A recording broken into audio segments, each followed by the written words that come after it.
நேற்று சிறுகனூரில் ஐஜேகே சார்பாக மாநாடு நடைபெற்றது. இந்த மாநாட்டில் கலந்து கொண்டு தமிழக பாஜக தலைவர் அண்ணாமலை காலியான சேர்கள் முன்னால் உரையாற்றும் காட்சிகள் வெளியாகியுள்ளது.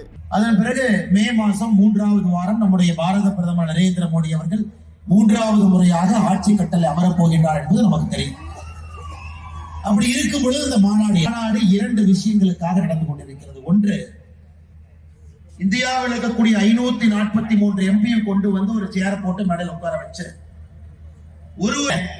அதை ஒரு புத்தகமாக எங்களுக்கு கொடுங்கள் என்று கேட்டு வாங்கி 543 எம்பிக்களுக்கு ஒரு மார்க் போட்டு அதிலே முதல் பாராளுமன்ற உறுப்பினராக யார் வந்திருக்கின்றார்கள் என்று கணக்கெடுத்தால் நிச்சயமாக ஐயா பாரிவேந்தர் அவர்கள் பெரம்பலூரில் இருந்து முதல் பாராளுமன்ற உறுப்பினராக அதிலே வந்திருப்பார். அதிலே அவர்களை பற்றி 4 நல்ல விஷயங்களை பேச வேண்டும் என்பதற்காக அண்ணாமலை பேசுகின்றார். இல்லைங்க ஐயா, இந்த புத்தகத்தினுடைய தரவுகளை அடிப்படையாக வைத்து நான் பேசிக் கொண்டிருக்கிறேன்.